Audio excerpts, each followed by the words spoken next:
Medical hypnosis, also called hypnotherapy or clinical hypnosis.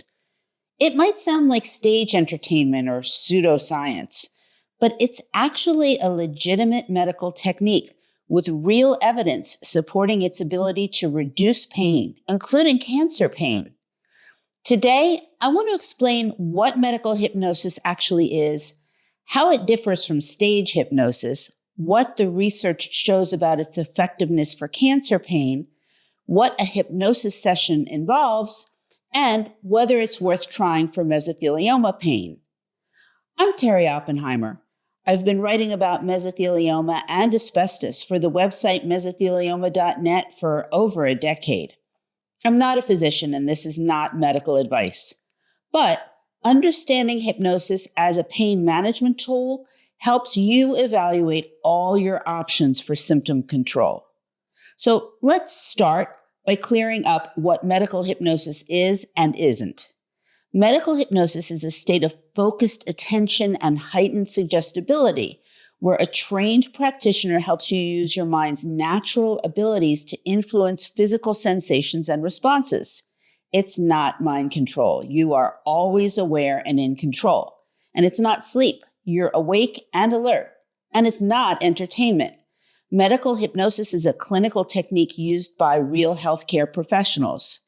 You can't be hypnotized against your will, and you won't do things that violate your values or judgment. Think of hypnosis as guided meditation with specific suggestions for achieving particular goals, in this case, pain reduction. What does research show about hypnosis for cancer pain? Multiple systematic reviews and clinical trials have found that hypnosis reduces pain in cancer patients. The effect is moderate. It's typically reducing pain by 25 to 40% on average, with some patients experiencing dramatic pain reduction and others only noticing modest effects. Hypnosis appears particularly effective for procedural pain. That means pain from medical procedures like biopsies, port access, or thoracentesis. Studies show that hypnosis can significantly reduce pain and anxiety during these procedures. It also helps with chronic cancer pain, pain from surgery, and pain-related anxiety. The American Cancer Society recognizes hypnosis as a useful complementary technique for managing cancer symptoms. Now, before I go on to how hypnosis works, I'm going to take a break and ask you to do me a quick favor. If you find these videos helpful, please hit the like and subscribe buttons below. It makes it easier for other people who need this information to find us. Also, if you have questions or there's a topic you'd like to see addressed in a future video, send me a note in the comments section. And make sure you watch until the end, because I'm going to give you valuable information on where to find resources that will make a real difference for you. Yes. So, how does hypnosis reduce pain? During hypnosis, brain imaging has shown that changes happen in areas of the brain that process pain. The hypnotic state appears to reduce activity in brain regions that register pain intensity while maintaining or increasing activity in regions involved in attention and control. Hypnotic suggestions can help you alter your perception of pain.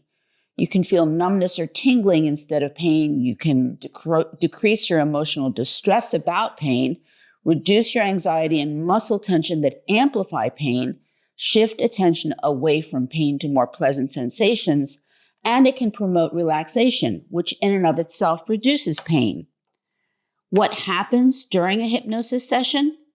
The initial consultation involves the hypnotherapist asking about your pain, your goals, and any previous experience with hypnosis or meditation. They'll explain what to expect and answer all of your questions. For the hypnosis itself, you sit or lie down comfortably in a quiet space. The hypnotherapist will guide you into a relaxed, focused state using techniques like progressive muscle relaxation, focusing on breath, or imagining a peaceful place. Once you're in this focused state, the hypnotherapist will then offer suggestions tailored to your needs. For pain, suggestions might include imagining your pain as a dial you can turn down, visualizing a healing light or cooling sensations in painful areas, imagining yourself in a place where you've been before but felt no pain, or direct suggestions that pain is diminishing. The session typically lasts 30 to 60 minutes, after which the hypnotherapist brings you back to normal awareness. You'll typically feel relaxed and calm. Can you learn self-hypnosis? Yes, and this is often the goal. After several sessions with a hypnotherapist, many people learn to enter the hypnotic state and use the pain reduction suggestions on their own. This allows you to use hypnosis for pain relief anytime without needing a practitioner present. Self-hypnosis audio recordings can also help. Many are available through apps or websites. While that way is not as personalized as working with a therapist, it's a lot more convenient and less expensive. Who's a good candidate for hypnosis? Most people can be hypnotized to some degree. About 10 to 15% of people are highly hypnotizable and often experience dramatic effects. About 10% are resistant to hypnosis and won't benefit much at all. Most people, they fall in the middle. They're moderately hypnotizable and they get moderate benefits. You're more likely to benefit if you're open to the approach rather than skeptical, if you're able to focus and concentrate, if you're imaginative and able to engage with mental imagery, and you're motivated to learn the technique. You don't have to believe in hypnosis for it to work, but strong skepticism or resistance will make it less effective. How do you find a qualified hypnotherapist? Look for licensed healthcare providers who use hypnosis as part of their practice. Could be psychologist, physician, or a licensed counselor. Certification by the American Society of Clinical Hypnosis or the Society for Clinical and Experimental Hypnosis indicates specialized training. Once you've identified someone you're interested in working with, make sure you ask them questions, including whether they're licensed, what training they have in clinical hypnosis, whether they have experience working with cancer patients, and ask them to explain what their approach to pain management using hypnosis is. Avoid practitioners who aren't licensed healthcare professionals or who make unrealistic promises like curing cancer or eliminating pain completely with hypnosis. Those people are out there, and they take advantage of far too many people. The good news is that many cancer centers now offer hypnosis through integrative medicine or palliative care programs. These practitioners understand cancer-related issues and work directly with your oncology team regularly. Now, what about the cost? Insurance coverage for hypnosis varies. When it's provided by a licensed psychologist or physician and it's clearly for medical purposes like pain management, it's more likely to be covered. But check with your insurance carrier before you get started.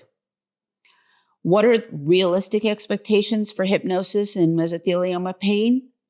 Hypnosis is complementary to medical pain management. It's not a replacement. If you have severe cancer pain, you need pain medications. But hypnosis might allow you to reduce your medication doses or improve pain control beyond what medication alone provides. Expect a pain reduction of 20 to 40% on average rather than complete pain elimination. The benefits are often greatest for anxiety about pain, distress related to pain, and pain-related sleep problems. The emotional and cognitive aspects of pain rather than just the physical sensation. Some people experience dramatic benefits and they make hypnosis their primary pain management tool. Others, they only notice modest effects, and a small percentage of patients don't benefit at all. Your benefits will typically require multiple sessions. Figure on 4 to 8 to learn the techniques and to determine whether hypnosis is actually helping you. Just like is true with meditation, hypnosis requires practice. Using it regularly, even daily, maintains and strengthens its effects. So Can hypnosis help with other mesothelioma symptoms? Yes. Research shows that hypnosis can help with chemotherapy-related nausea and vomiting, especially anticipatory nausea before treatment. It can also help with anxiety and depression, insomnia and sleep problems, and fatigue to some extent. Are there situations where hypnosis isn't appropriate? Yeah, hypnosis shouldn't be the primary treatment for severe pain requiring opioids, for acute medical emergencies, or as a substitute for necessary medical treatment. Also, there are some mental health conditions, like certain psychotic disorders, that make it unadvisable to use hypnosis. So, discuss your complete medical and psychiatric history with the hypnotherapist. To review, there's evidence that medical hypnosis can reduce cancer pain by 25 to 40% on average through guided, focused attention and suggestions that alter pain perception. It's particularly effective for procedural pain and pain-related anxiety. Sessions involve entering a relaxed, focused state while receiving suggestions for pain relief. Many people learn self-hypnosis for ongoing use. You can find licensed healthcare providers with hypnosis certification, ideally at Cancer Center integrative programs. Hypnosis is meant to be used as a complement to pain medication rather than as a replacement. And if it works for you, you can expect moderate pain reduction with practice after 4 to 8 sessions. It may also help with nausea, anxiety, and insomnia. Visit mesothelioma.net for more information about complementary approaches for pain management, or call 1-800-692-8608, or use the live chat feature on the website to speak directly to one of our patient advocates. They're available to help you with all aspects of your diagnosis. As for me, remember to post questions below, and I'll see you next time.